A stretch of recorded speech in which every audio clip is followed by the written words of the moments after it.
Hi, everyone. Welcome to another wonderful episode of Love Your Business Mom, where we will get into hard lessons on surviving in business with the warmth and brutal honesty that only a mother can give. I am here with Walter Gaynor II, a lovely person who I'm excited to have you learn a lot of actionable tips from and also just get to know better. So, if you would like Walter, I'm going to let you introduce yourself to the people. I met Walter on LinkedIn. He has great content, and I want him to tell you a little bit more about what he does and how he got here.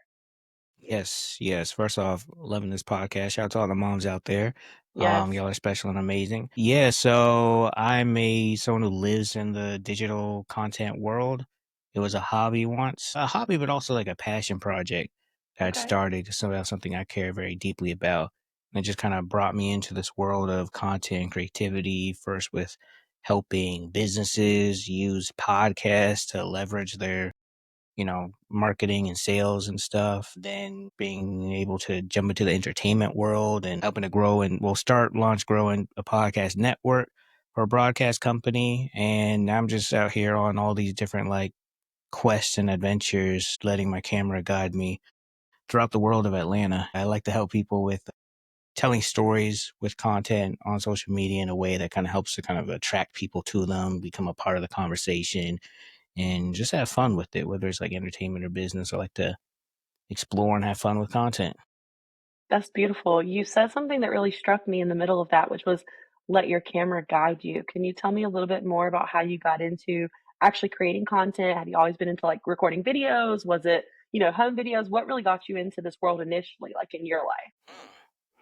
Sometimes you kind of forget things, and then someone asks you a question. It's like, and then it's like, oh yeah, it just kind of triggered a thought. I remember when I was a kid and we were playing. I don't know if we were playing Power Rangers or something, but we were the good guys and there were some bad guys we had to beat up. And my friend's dad, shout out to Sherman, he had a camera and he recorded us just on the beach, just doing like backflips. I was trying to do a backflip. I really just fell on my back. And then he went home and like did some like special effects on. It was like, oh, cool. So that was like my first time seeing like, oh, we just made a movie for real. A I 30 love that. second movie, but it could have gotten an Oscar. I don't know. But Maybe. maybe A so that was Webby, my something. first a Webby something, some type of award. I could order one off of Amazon and get. There you go. But yeah, so that's the very first time I think I've done anything with content, but I always had an interest in like video and media for like the school project. I did this report on the Dust Bowl and did it in a way like I was a reporter and had like my stepdad spray me with I forgot why, but I just remember getting sprayed with the hose. I mean, I think maybe I was like reporting on, oh, I think it's over. Then like just got sprayed in the hose on camera. My grandma always carried around this big old video camera with the VHS tapes anytime there's a Hmm. family gathering. So I think I'm realizing now there was always like a video camera or something Yeah. somewhere in my childhood. But the first time I truly created content for real, and I wasn't even being for real because I was just having fun, was Snapchat in college. I would just Oh. like at parties, I would just had this series called Toilet Talk, and I just started talking to random people, and we just have these random conversations. I'm glad those weren't recorded, but I Yeah, do wish why I had other stuff. toilet? What is you don't have to tell if I it's don't. not I comfortable. think that like part of it was like I would have the interviews, like I'd have a talk show in the bathroom, and Mm, then just like at a random house party. And I don't know why. mm. And I don't know why people agreed to do it too, but I like to do like just like weird things like that. But it's just something that people started seeing around campus. People I didn't know, they come up to me like, "Oh, Yeah. I saw you on Snapchat." And I was like, "What? That's crazy." So at first I was kind of weirded out. I was like, "How and why?" I was like, "Man, you saw that?" That was like I guess the first explorations into content. You know what that is? And you can tell me if you have a different opinion, because I always love your opinion on things when I see them on LinkedIn. But I feel like that was a very honest and like interesting era of like social media and the dynamics of social media because I feel like other than a few like maybe big YouTubers or the OG Instagram, IG, whatever baddies, like other than those small groups of people, everybody was just creating for fun and sharing it with their friends and family and like kind of expanding their networks that way.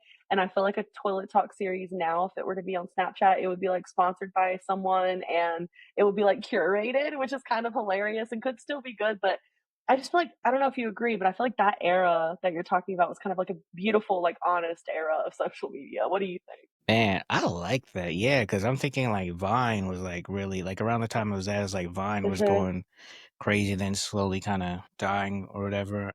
Yeah. But yeah, it's just everyone just out here creating like 6 seconds to create something just very entertaining, hilarious, deep, whatever it Yeah. was. Like, just man, that creativity was just like it's crazy. Like with the limits of 6 seconds, it was like almost like an unlimited range of creativity. Yeah. But yeah, definitely a beautiful time. Very beautiful time.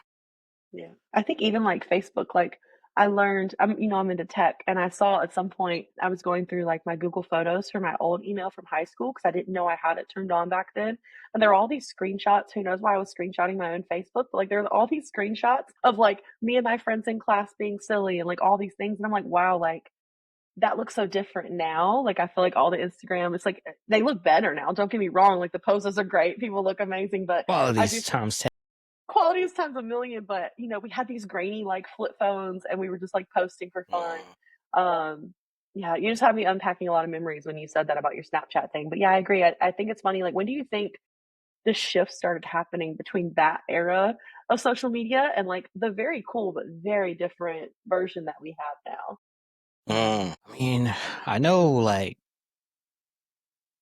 I know there's a point where I started becoming less creative and willing to just put as much Yeah. stuff out was when people started asking me like, "Oh, how are you going to monetize this?" And I remember the first time someone asked me that, I did not know what that meant, but I didn't want, I didn't, I felt like it was like a simple question. There was someone who was much younger than me asking me that question, so I was like, I'm not sure yet, but I had no idea what that meant. I didn't even hadn't even thought about monetizing the content. And for anyone who maybe doesn't know what that means, it's basically making Hmm. money from the content. And I don't know, I think just like money changes things. Like I'm glad there's a lot of monetization capabilities out there, but for me, when I think about monetization, that kind of slows me down versus just Mm. putting stuff out there just to have fun with it. And there was like I remember an interview series I wanted to do as well.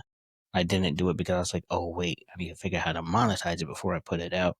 So, and I don't think that's the case for everyone, but I know for me, I feel like when money starts to get involved with it or advertisers start to get involved with it, it's a beautiful thing because creators can literally now, live full time being a content creator. But I think at the same time, it's not a double edged sword, but it's just an interesting kind of way it kind of changes what, Yeah. content is. It's like a beautiful thing, but also like a thing too.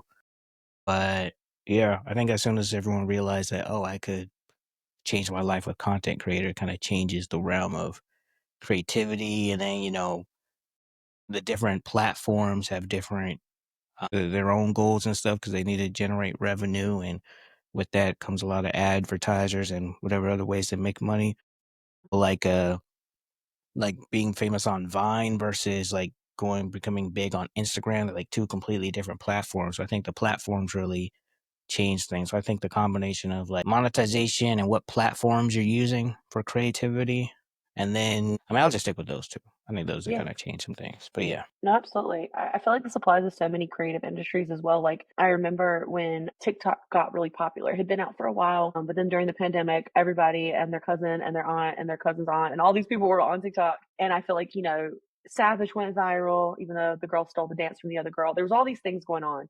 And a Yeah. lot of artists started making like what they call TikTok music now, right? Like even Doechii talks about that in her song where she's like, they got me making TikTok music. What the fuck, right? Um, I'm curious, have you seen Sinners yet? Let me ask before I say this. Yes. And I Okay, by appreciate the you time asking that too, because man, I but did my best to avoid every spoiler known to man. I don't know how I did it, especially with the people that I normally engage with, like going to see it the first night, but Yeah. I avoided the spoilers too, but I did see it recently. And what I thought was interesting is there's been this conversation around films, right? And this makes me think about the content creation world too, where in content creation world, Get Ready With Me was like interesting and revolutionary like 10 years ago. Now every Get Ready With Me is most likely paid sponsorships, right? Like, let me put on my Mac lipstick and let me do this thing. So I was thinking about films because everybody's talking about Sinners right now. And, in the film industry for the past several years, other than a few breakouts or like indie films, everybody's like, it's all remakes. It's all some book they turned into a movie. It's all some sequel or some like throwback where the original stars are cameos. It's like there was nothing new. And then Ryan Coogler was like, well, I'm making Sinners. And if you've heard some of the interviews, part of his story was inspired by, I believe, his uncle, right? And when you hear him talk about the grief and the things he's been through and what led him and how intentional every piece of the casting and the set and the story was, it's like, no wonder this was such a good movie. It was real art, right? And Yeah. so I feel like, and for anyone listening that hasn't seen it, go see that movie while it's in theaters. This should hopefully, I pray it's still in theaters when this episode comes out. But, I'm curious in the content world, like, I still see really amazing things, but I do feel like they're few and far between. So I'm curious with the job you do, your opinion on that. And like, how do you think people break through and still make really good, interesting, organic, real content in a world of kind of like manufactured content? I have a couple of answers for you. Go Also, for it. you're very good podcast, so let's just have to say. Thank you. Um, so I think that like well, actually, I'll just speak on the manufacturer stuff first, Yeah. because actually, so like a lot of people will say like social media is oversaturated and Mhm. content creators yada yada yada. I think what's funny is that I feel like every 5 years or 3 years, someone says that this field is oversaturated, but you still find new stars coming up Mhm. within it. So honestly, when I'm like talking to people who are looking to get into content, I tell them to just see what's working and do that stuff. I think that Yeah. manufactured content, one, I think there's still a lot of skill that takes to do things well. Absolutely. And I think that if it's working, why not do it? And Yeah. then also think that it's just a great way to practice, right? And then I think that I was talking to this college class recently, and I was Mhm. sharing how like the whole like standing out thing. I think that really there's a lot of different approaches to standing out and being noticed and growing and all that stuff. But my Yeah. personal way that I like to do things, I try to see what's the conversations happening right now and how to like truly do what people are doing, but try to make it just a little bit different or take a different Yeah. angle on something. Like Sinners, for example, Yeah. it's been out. Well, by the time people, watching, it's been out for a minute, but I could still put something out, be a part of the conversation, but find a whole different angle. So instead of like, I'm not going to be the first person to do like a whole movie review on something, or like, well, I'm not Yeah. the person also who could break down every single little thing about it. Like, oh, here's the Right. symbolism, the meaning behind it. I'm the person who watches that stuff. Like, what? That's crazy. Yeah. But I could actually have like a very small piece of content that's going to go out at some point Yeah. that's just talking about what you were just mentioning, how like, the stories that come from Stanners, Yeah. from all these collection of moments that he had that Mhm. contributed to this bigger story.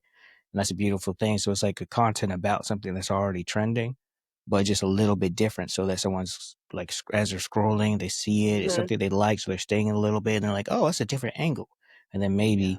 they'll decide to go check out what other stuff I have going on too. So I think the Yeah. like all types of content have a purpose, but I think sometimes people get kind of caught up in just one particular type, and then they get stuck, and then they get kind of typecasted as that type of content creator, and then it's Mm. harder to kind of break out. So I think my actual answer to someone is to know what you want to create and what you Yeah. want to do, and then figure out how to share that with people. And sometimes you got to do different type of content you don't want to do to get attention, but then some people just stick to what they like doing and it blows up. Honestly, I don't think there's any rules to this content. It's just practice and trying things out and being okay with failing, because everyone online has like a recency bias. So they might call you stupid one day, but tomorrow you post something else and they're like, oh, genius. Everything you say is making me think of the larger conversations happening about the creator economy as an industry. You mentioned, every type of content has a purpose, every type of content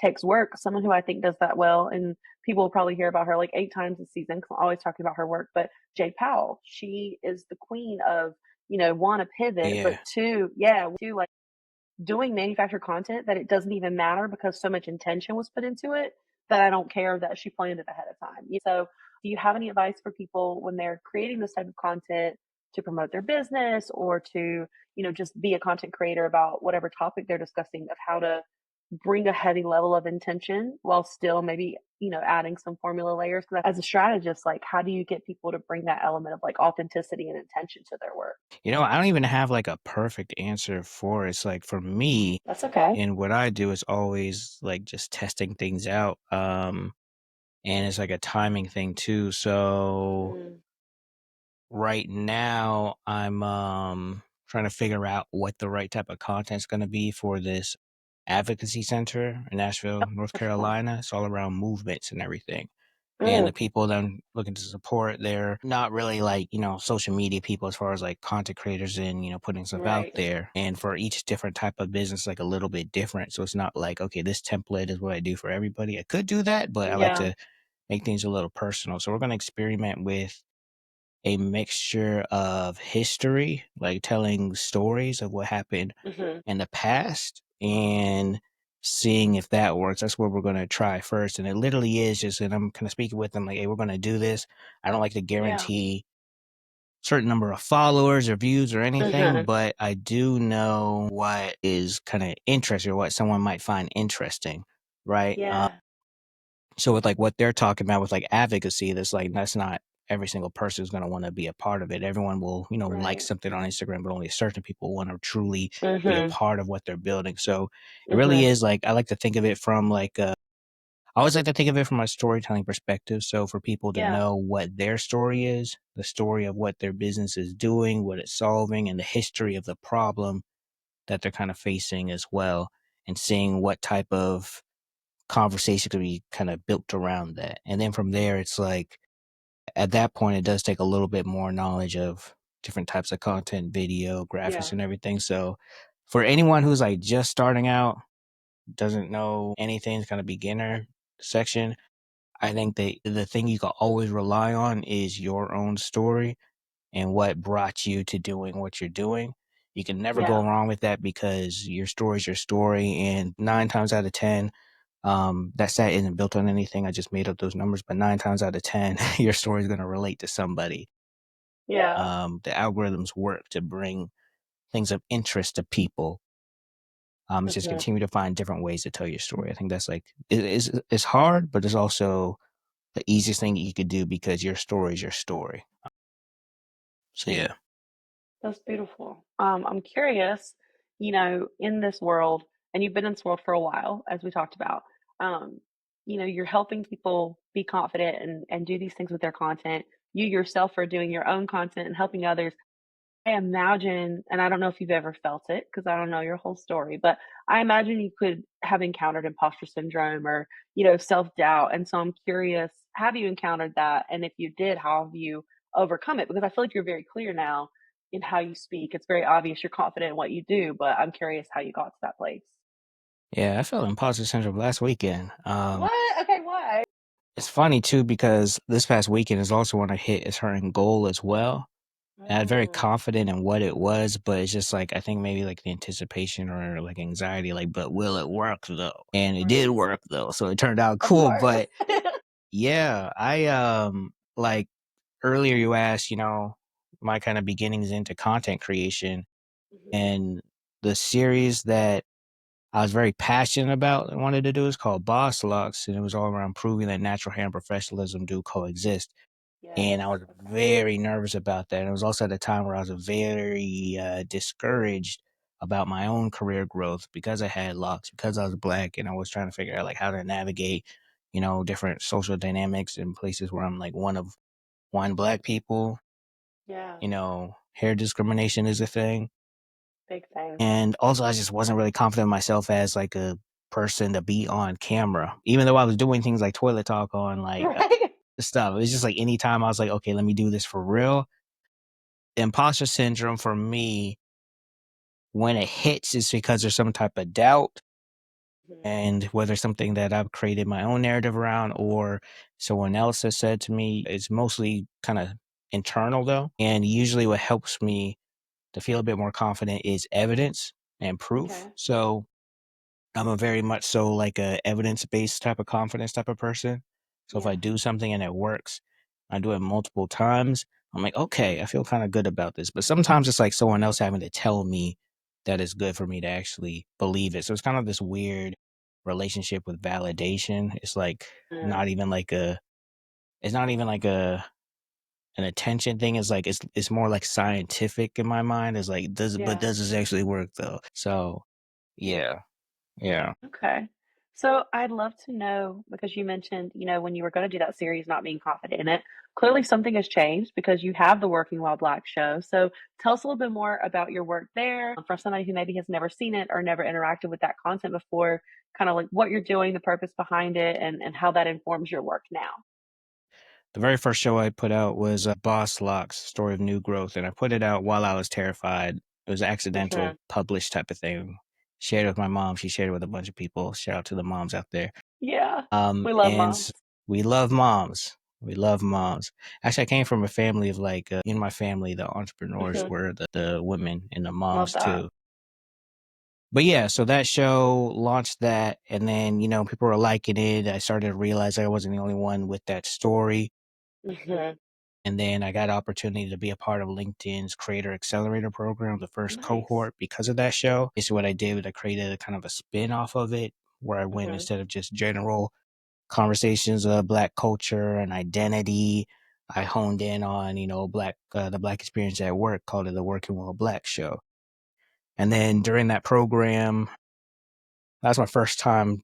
Like I was actually very terrified while because I was like, Yeah. man, I don't think LinkedIn's ready for this. The stiff Right. platform where everyone wears suits, man. No one wants to hear about this. I mean, the Black people will like it, but I don't know how everyone else is going to achieve it.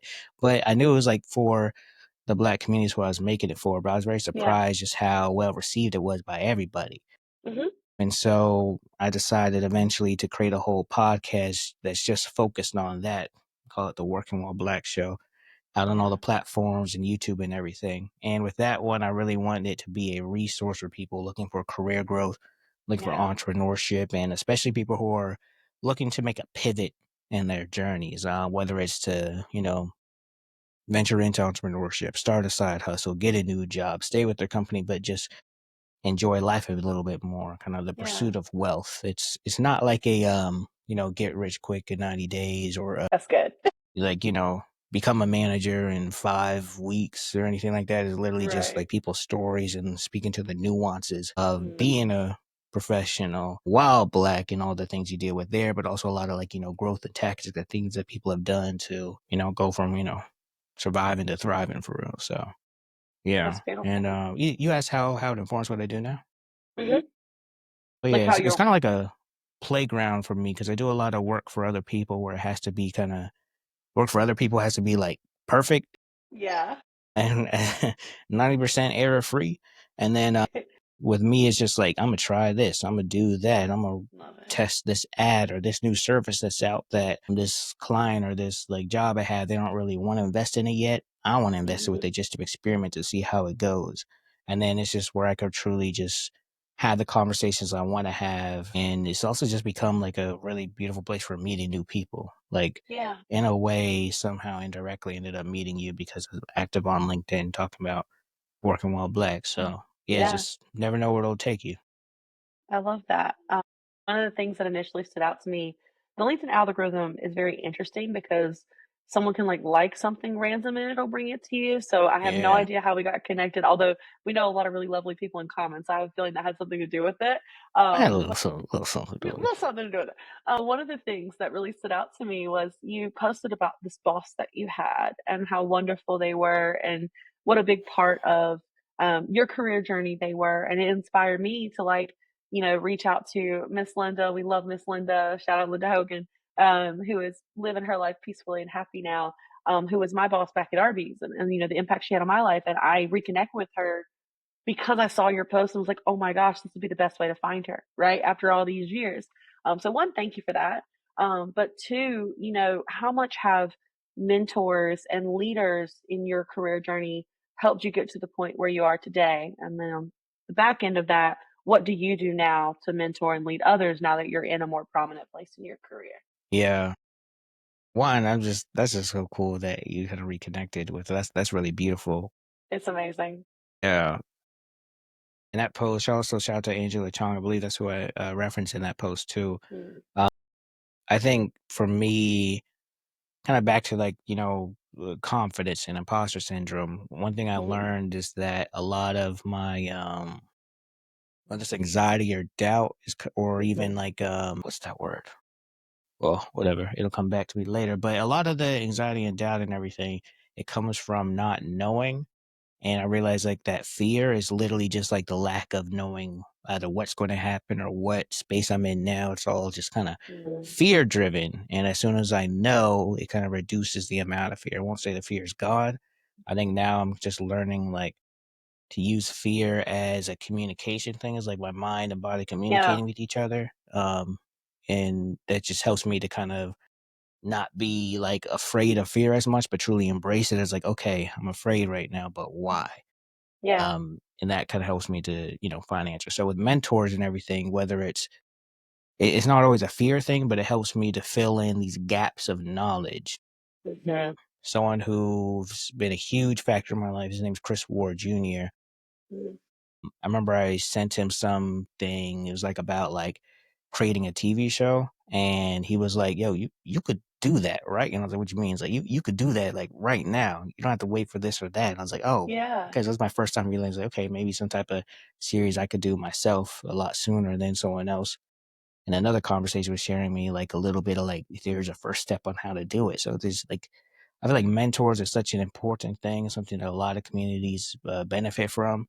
And in the Black community, there's a whole like I'm sure it's in multiple communities, but I just know it's just such a Mhm. prominent thing. In the Black community is like each one teach one, Yeah. and it's a whole mindset of like as you grow and gain certain knowledge, you're supposed to come back and share it with the community, so we could all kind of come up and everything. So for me now, I'm very, very big on like I know exactly what I did not know, what I felt like I was Yes. missing prior to. So it's like it's almost like a duty for me to share with other people. I've spoken to a few people in college and post college and even just like full on adults. And I'm just always happy to give my time away. Something I could probably like charge for and be like a super consultant, but it's just like, man, I just want to share. I just want to pass Yes. this knowledge on. I will say for any, businesses, corporations and everything, I'm charging double to True. make up for everything. Yeah, no, I just like anytime someone has a question, especially because oftentimes whether they're just starting out or even, farther on, sometimes these answers are Googleable. And it's like, it's just, you just never know what type of impact you're having on someone, but just sharing something could just be that small little switch. So I think Yeah. it's just like, yeah, it's just very, very important. Very, very important to me. Well, thank you. That is honestly the whole point of this podcast. So I love that that's what you're about. Like, I want people to have resources. I want people to have access to information. They call it zillennial. I saw that as a term. I'm like the 96 where I'm a millennial, but I'm a Gen Z, so I don't really fit into either. And in my growing up era, it was a lot of gatekeeping from the older millennials. It was the girl boss era. It was the don't give them your secrets because then what are you charging for era. And I feel like Yep. it did such a disservice.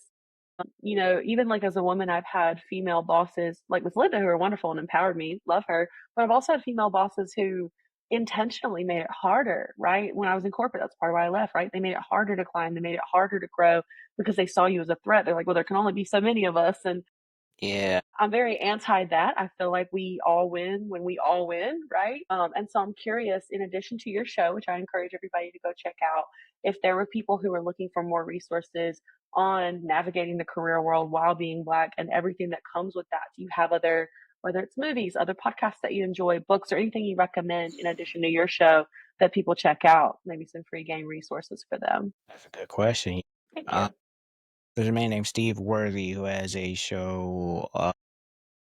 It's focused on retail leadership and development. Nice. Honestly, it's kind of funny he says it because the show is still E for everyone. Even when he's talking about very retail specific things, I'm like, oh, hold on, let me write that down. That's a good one. That's a good one. He's very active on LinkedIn, but his podcast is up on all the platforms. He has a YouTube channel as well. But if Mhm. you looked up like, retail leadership or Steve Worthy, his last name's Worthy. Like, what's the that's a cool name. That is a cool name. So he's like somebody, he's also been a mentor for me, just kind of understanding like, corporate growth and everything. Hmm. There's a woman named Jasana McDaniel who I've had on my podcast a bunch of times, one of my favorite Okay. people ever. He's someone who's helped me to understand things like anxiety. I think the first time I started to Mm, like, or, oh, actually, no, the first time I started to really lean into authenticity. She kind of helped me to understand it from like a deeper level. And then like she on my podcast dropped a huge gem where she was like looking at anxiety as wisdom. And that's where I kind of got the mm. whole like fear and learning from fear. So Yeah. shout out to Drasana McDaniel. She right now is doing this whole series with the Acosta Institute. And I'll send links to all this stuff too for you. Yeah, I'm But gonna link it all in the show notes if you guys are watching. yeah. Um a really, really cool series, and that's one, like, she's very close to having her doctorate. I need to check in with her. She already has it. I don't think she has it. Well, yeah, if she doesn't have it yet, like I'll just go. I already call her Dr. Jusana because she's just so Love it. profound. She is truly like a modern day philosopher because her Wow. studies and insights. It's like I've never heard anyone else have these conversations. I feel like she shares it in a way that's kind of easy to understand. Yeah. So she's amazing. I used to follow Earn Your Leisure a lot, and this isn't a knock to them, but I think some of their Yeah. earlier content was very insightful as far as uh entrepreneurship and venturing into it a little bit. Yeah. I'll stop there. Oh, That was great. Yeah, no. this book. There's another book as well. I had him as a guest on my podcast, Justin Grant. Okay. He has a book called like the it's all about wellness, and it's like a Okay. he wrote a book specifically for black men, but once again the information is for everyone, but it's like a wellness guide for corporate America.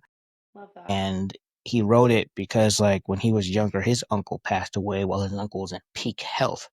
And he was like, Oh, what happened? Like his uncle was on yeah. top of the world, kind of one of the, I think, first people in his family to really kind of make it, wealth wise and everything.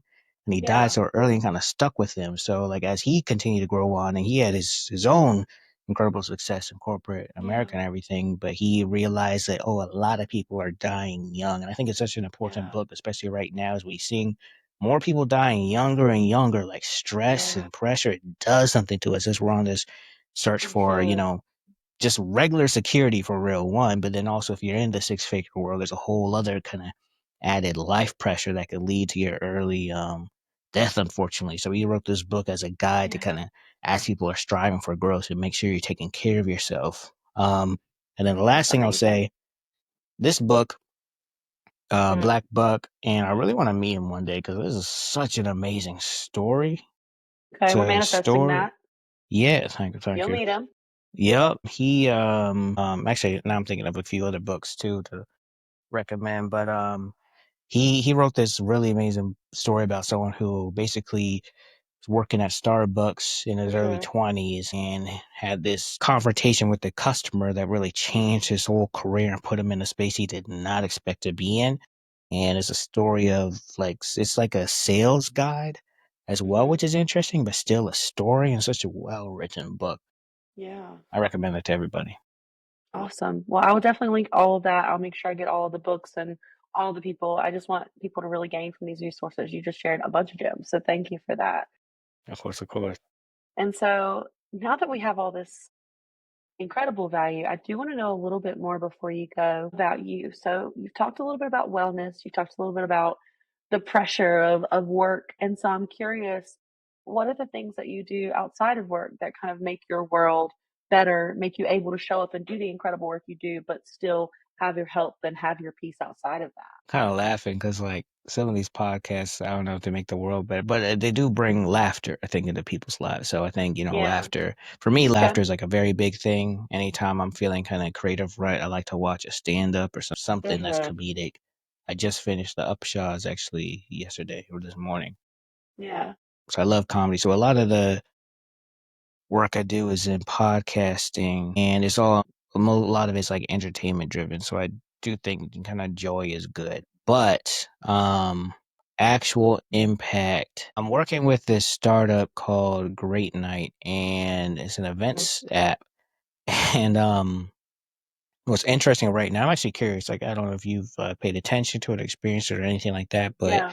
the founder's really big on this kind of loneliness epidemic, right? Yeah. I've heard about this. Yeah, it's like there's like a couple things people talk about a lot, like loneliness and the third spot, and essentially it's like especially as adults, but it happens with a lot of younger people as well. But even like as adults, it's like I was talking to this the other day, especially with like men, it's like as we kind of grow up, if we're not where we kind of grew up, it's like making friends is I won't say it's hard, but sometimes it's just you could just wake up and realize like, oh, I don't really like hang out with people that much. I kind of go work with my family, and then yeah, just watch TV and go home. So he's really trying to build something that kind of helps people to or encouraging people to kind of go out and find things to do in their area that is related to their interests and everything like that. So it's like events and community mixed together, something where you could easily kind of meet people It's like I'm working with them just for social content, but it's also like I feel really good about this because like I moved to different cities a couple times. There was like a shoot, I don't know anybody here. It's kind of Yeah. weird. I just like, I got my work friends, but what if you work somewhere you don't like your work people? So, You're right. yeah, yeah. Or it's like I like them, but I don't want them to see me outside of work. So that I like, and then also working with that advocacy center before. It's called the People's Place. It's based in Yeah. Asheville, and that's also something that's just I like teams and people that encourage advocacy because like what was it right now there was this push to have a registry so that anyone who's been diagnosed with autism is on this like public registry, and it's very crazy. And there was a headline I saw, and actually I need to dive deeper into it, so I'm not going to be one of those podcasters who's going to be like, this is what happens. I Yeah. saw a headline, I need to read more, but Yeah. We're I not gonna think spread that misinformation. I got you. exactly. This one headline I saw, everyone cite Mm, your sources to read twice, but I saw something and it read as though they're not moving forward with this registry. mm, And because of like the outcry from people who are upset with it. So I think it's so easy for us to forget the power of our voice, the whole concept of like the government working for us. It doesn't ever feel like that, but there's always an impact and influence that we have as a collective or even individually. yeah. Social media, sometimes people kind of critique people like, oh, you're just an Instagram protester, but it does do something. So it's like this combination of people who are on the ground and making policies with, Yeah. social media. It's this whole ecosystem that looks like it's not connected or doesn't matter, but it does. And I think people don't want people to know just how powerful your voice is sometimes. So, Yeah. and then there's a one other I like to work with companies and clients that actually care about. There's another Yeah. one who's kind of similar to loneliness, but it's like I'm doing content for them and they're helping seniors stay connected. It's called Happy Talks. I love that. And yeah, it's a woman who started it, and she basically has a service where she makes sure like if you have a senior, whether in assisted living care or just at home, Yeah. there's someone who will call them every day if you sign up for that every daily service so that they're connected and have someone to talk to. And Yeah. that's interesting because I'm learning so much more about like, a lot of seniors getting scammed, like Mhm. these scammers making millions and billions a year off It's scams of the terrifying. older people. It's crazy. And especially as AI and digital stuff gets more advanced, Right. phew, I feel like I almost got scammed once they mentioned the name of my insurance company. I was like, Yeah. wait, but I don't have a case out, so hold up. So yeah, it's crazy. No, I mean, honestly, it's interesting that you brought that up because the three things you talked about really tied together. And I think it's something that I talk to a lot of my colleagues and friends about like us kind of returning to our humanity in a sense, because you mentioned third places, right? And then we're also talking about advocacy. And then we're also talking about with the seniors, like people getting scammed when they're isolated. And I feel like all three of those things play in together because when you have a third place, people actually have discourse, they make connections, they advocate for each other, and they're a lot less likely to get isolated and scammed. So I love that you're a part of that. See, this is why Yeah, it's no, good to that's talk to people because I said right. that out loud. I didn't make that connection. But you were already doing it, right? Yeah, I'm gonna tell them all that I'm gonna buy their business, but I only got $20 to get them. So wish me luck. But yeah, that's so cool. Yeah, that's Yeah, exactly that. And then I guess also with my parts of the Working While Black show, one thing yeah. I realized is that for a lot of people, or experiencing any type of microaggressions or even if it's like blatant racism and everything or even just uncomfortable at work, oftentimes we feel like it's just us. So part of it is kind of, back where you're saying it all relates, but community, so everyone knows like, hey, you're not the only one going through this. You're not alone. It sucks. It's real, but you got this, and here are some things that could help.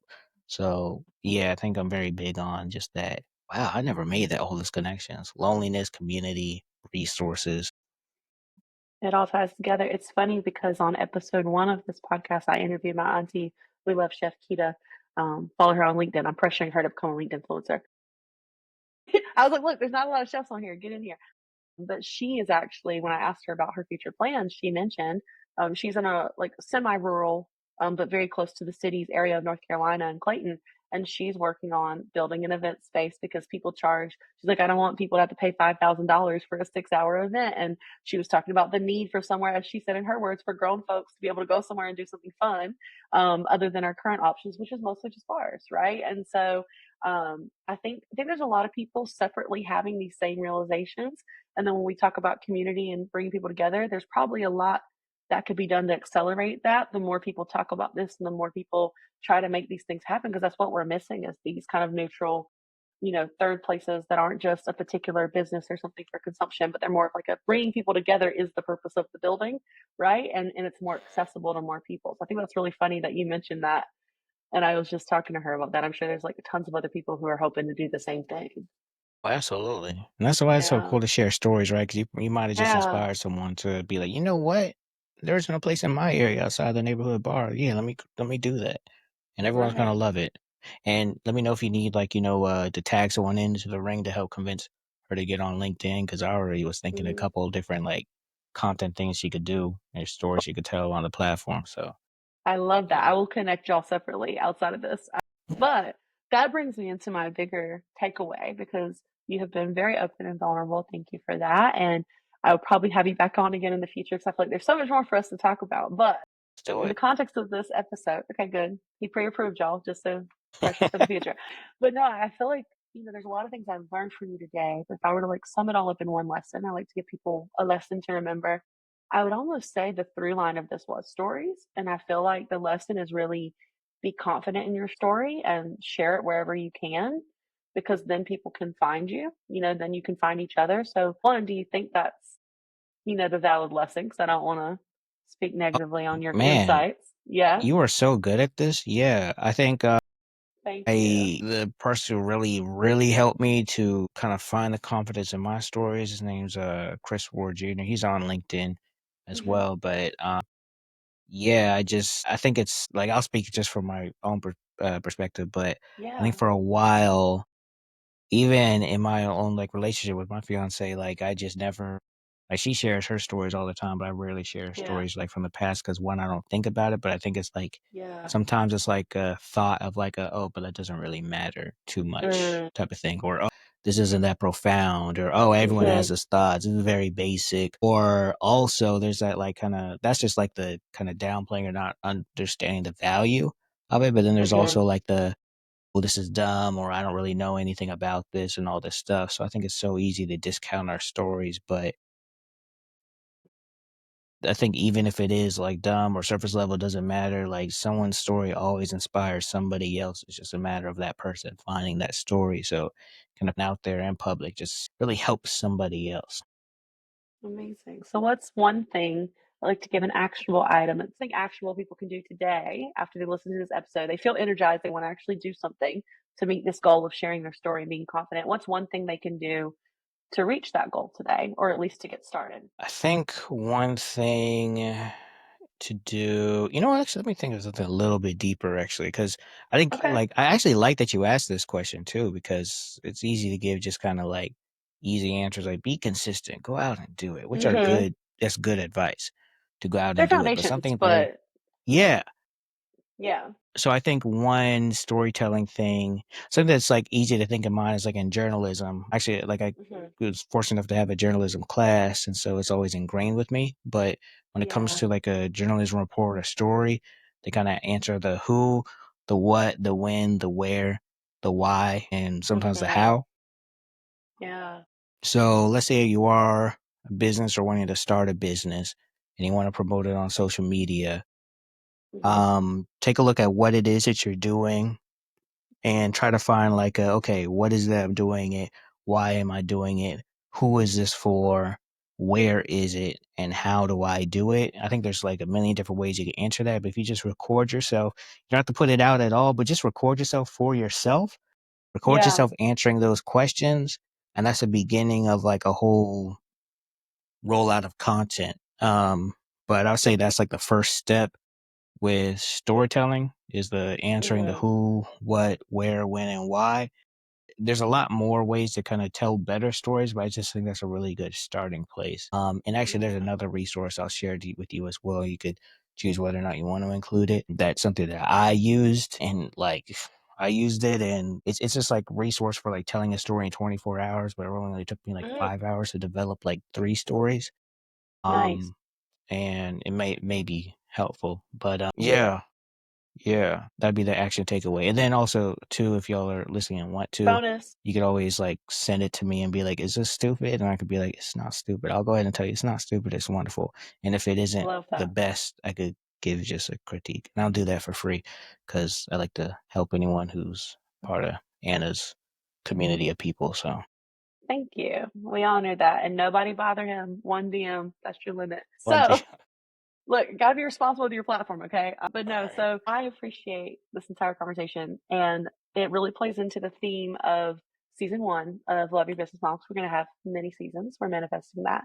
And season one is about family values because it's a term that I think has a lot of negative connotations depending on how it's used and how it's been used historically. But family values to me is truly like what are the values that keep your family functioning, happy, and whole. And so y'all are going to get tired of me saying this on every episode, but in my family, it's honesty. So my husband and I, we have two kids, and we always tell them like we can always help you if we know what's happening, right? So if you are doing something that got you in trouble, if you're honest about it, you're going to one get in way less trouble, but two, we're going to be able to help you faster, right? Or if you have something where you're in trouble and you need help, well, we can't know that if you don't tell us what's going on because you're afraid of how we'll feel. So for me, I carry that into business by being honest, letting clients know, hey, here's the bug that I'm experiencing and what's going on, and talking to them and being real when I have opinions they don't want to hear, but it's necessary for their project to be a success. So, what would be one of your family values that you carry into your work, and how does that manifest in your work? I think that I was toying with a couple, respect and also Mm, communication.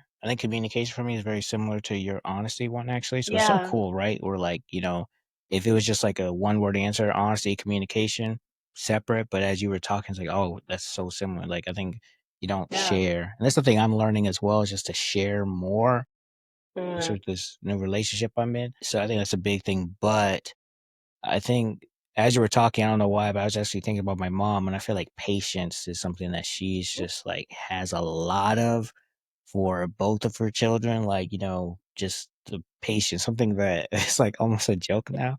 It's like my mom will share something like, oh, this would be a great idea. And I'm like, okay, cool. And then 3 years later, I end up finding myself doing the things she advised me to do. And just like, she's just like, I know eventually. I love Um, that. yeah, but I think patience too, right? I think family's very big, and I don't think there's a such thing as a perfect family. Everyone's got some like problems or whatever, but Hmm. just that patience to continue to be there and show up for people, and I guess paired with the honesty and communication, it's a really big Yeah. thing. So patience is a thing for me, and then I think it just plays into the rest of my life and world as well. Well, that is amazing. Again, I probably thanked you 80 times, but we're so grateful to have you here on our podcast. Is there anywhere in particular you want people to go to find you? Kind of this is your time to say, follow me on LinkedIn, watch my podcast, have the floor to let people know where to interact with you after this episode. But yeah, I'm also very grateful to be here as well. I do not like this is Thank really you. cool, and you're such a good host too. I did not pay him, y'all. He just means this, just to be clear. I am sending her an invoice later, y'all. Though no, I'm playing. No, you're very good. I really enjoyed this whole conversation with you, and Thank also you. anyone who's still listening. Thank you for your time as well. And you could reach out to me literally on all the platforms. My name is Walter Gainer the second. You can find me on LinkedIn, on other social. It's the Great Walt, so ITS Mm, the Great Walt. And then yeah, I'm just very very focused in on my podcast and mm, YouTube content, the Working While Black show, creating resources for people to grow in their career, grow in confidence, grow in entrepreneurship. At one point, I was going to put the course together, but I don't feel like it. And also, I just like giving things away for free. So it's not good for business immediately, but I think just long form when you put, or long term when you put good things out there, it's just when you put yeah. good into the world, good comes. So that's just the mindset that I have. So with that being said, like what Anna said before, reach out to me, but I might not get back to everyone right away. But if you mention that you came from this podcast, I'm gonna push you to the top of the list. Y'all heard it. Put love your Um, business mom in the beginning. put it in there.